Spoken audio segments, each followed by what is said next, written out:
नमस्कार. न्यूज 24 घडामोडीमध्ये आपलं स्वागत आहे.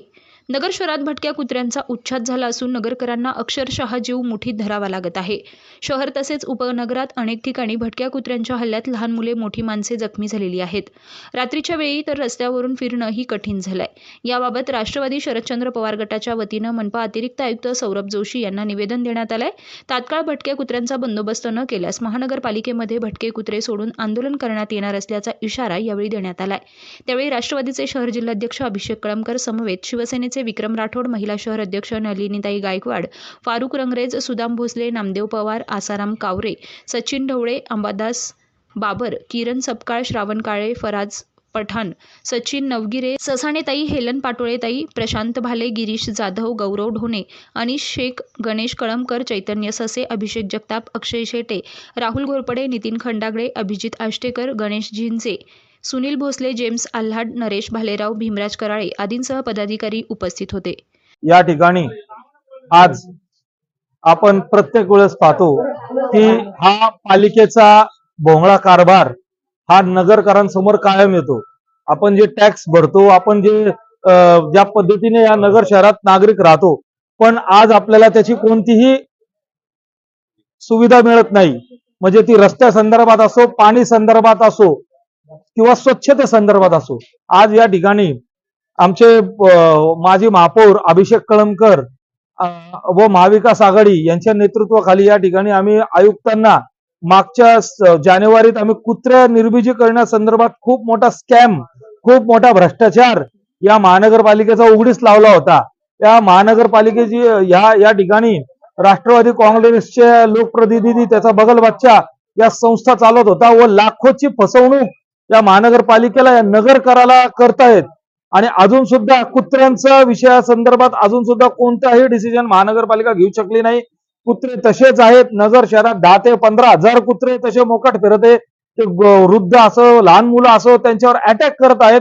पण या महानगरपालिकेला काही घेणं नाहीये. तर त्या ठिकाणी आम्ही महाविकास आघाडीच्या वतीने या ठिकाणी आयुक्त तर आता भ्रष्टाचारमध्ये धरले गेलेले, पण आता आम्ही इथं अतिरिक्त आयुक्त आहे त्यांना भेटायला आलतो. त्या ठिकाणी निवेदन शेवटचं दिलेलं आहे. आम्ही पुढच्या आता 2 आठवड्यात ते म्हटले याचं लवकरात लवकर पर्याय काढून नवीन संस्था येणार आहे. त्या नवीन संस्थेवर पण आमचं बारीक लक्ष राहणार आहे की खरंच कुत्रा जर नाही तर ते आमच्या शिवसेनेच्या व महाविकास आघाडीच्या स्टाईलने या ठिकाणी आंदोलन करणार आहोत. जय हिंद, जय महाराष्ट्र. नगर शहरामध्ये भटक्या आणि मोकाट कुत्र्यांचा सुळसुळाट इतका वाढलेला आहे, इतकी भयानक परिस्थिती झालेली आहे. प्रत्येक दिवशी कुत्र लहान मुलाला चावा घेतोय, एखाद्या महिलेला घेतोय, एखाद्या वृद्धाला घेतोय, एखाद्या व्यापाऱ्याला घेतोय, अशी भयानक परिस्थिती. त्याच्यामुळं आणि काल सुद्धा आता आषाढी एकादशी जशी जवळ झाली, आपल्या नगरमधून अनेक अशा वाऱ्या जातात. ही वारी एक ठिकाणी जात असताना सावेडी उपनगर गुलमोर रोडला तिथं सुद्धा एका वारकऱ्यावर धावलं कुत्र आणि चावा घ्यायचा प्रयत्न केला, परंतु बरीचशी पब्लिक असल्यामुळं तो विषय टळला. आम्ही युवा सेनेच्या वतीने, त्याच प्रकारे आमच्या राष्ट्रवादी काँग्रेस पक्ष, शरदचंद्र पवार पक्षाच्या वतीने या ठिकाणी महानगरपालिकेच्या नवीन जे आयुक्त ज्यांनी पदभार अतिरिक्त घेतलेला आहे, जोशी साहेब, त्यांच्याकडं हे आंदोलन स्वरूपी या ठिकाणी आलो होतो. त्यांना सांगितलं सगळं. त्या दरम्यान आम्हाला महानगरपालिका प्रशासन असं सांगतं की त्या ठिकाणी टेंडर प्रोसेसला गेलेलं आहे. टेंडर याच करिता असतं जी संस्था नेमलेली जात असती, त्या संस्थेच्या मार्फत हे कुत्रे पकडले जातात. त्यांना पालिका एका कुत्र्यामागं जवळजवळ 1000 ते 1100 रुपये एका कुत्र्याला पकडण्याचे देतात. त्या कुत्र्याला पकडलं जातं, त्या स्क्वॅड व्हॅन मध्ये नेलं जातं आणि त्याच्यानंतर पिंपळगाव माळवी येथे तिथं त्याची शस्त्रक्रिया निर्बीजीकरण होतं. मागं ज्या वेळेस हा मुद्दा विक्रम भैया राठोड यांनी चव्हाट्यावर आणला होता, त्यावेळेस देखील त्यांनी प्रेसद्वारे सांगितलं होतं याच्यामध्ये करोडो रुपयाचा वर्षभरात भ्रष्टाचार होतो. 4 ते 5 लाख रुपयाचं प्रत्येक महिन्याला बिल निघतं, परंतु त्याचे व्हिडिओ देखील सादर केले गेले. त्याच्यामध्ये भ्रष्टाचार असा होतो की कुत्र्याला पकडलं जातं एका चौकामध्ये आणि 100 मीटरवर दुसऱ्या चौकामध्ये सोडलं जातं.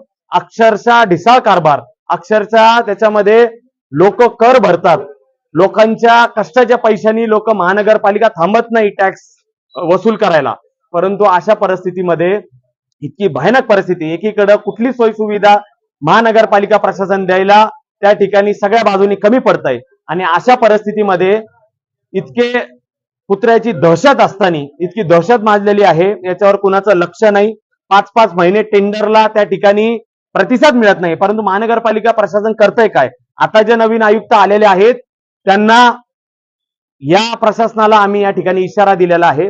आम्ही देखील भटके कुत्रे या महानगरपालिकेच्या आवारात आणू शकतो. मी आमच्या सर्व समस्त आमच्या या पदाधिकारी कार्यकर्त्यांच्या वतीने सांगतो, आम्ही या ठिकाणी आणू शकतो. आमच्या महिला पदाधिकारी देखील आलेल्या आहेत. नलिनताई गायकवाड यांनी 4-5 घटनांचा असा त्या ठिकाणी समोर आयुक्त साहेबांसमोर मांडलं. कुणाला लहान मुलीला चाव घेतंय, एखाद्या शाळेत जाणाऱ्या मुलाला घेतंय, एखाद्या वर्किंग लेडीला घेतंय. म्हणजे काय ही जी परिस्थिती आहे, हे जर थांबलं नाही, अख्खी महानगरपालिकेच्या आवारात 100 ते 150 कुत्रे आम्ही या ठिकाणी भटके कुत्रे आणू, हे मी ठामपणे या ठिकाणी खात्रीलायक सांगतो. महानगरपालिकेला शेवटचा इशारा आहे, 8 दिवसामध्ये ही नगर शहरातल्या भटक्या कुत्र्यांची परिस्थिती जर सुधारली नाही, त्यांना ह्या आमच्या आंदोलनाला आणि त्यांना भटक्या कुत्र्यांच्या मध्ये सोडून देऊ आम्ही, एवढं या ठिकाणी सांगतो. प्रतिनिधी स्वामी गोसावी, न्यूज 24 घडामोडी, अहमदनगर.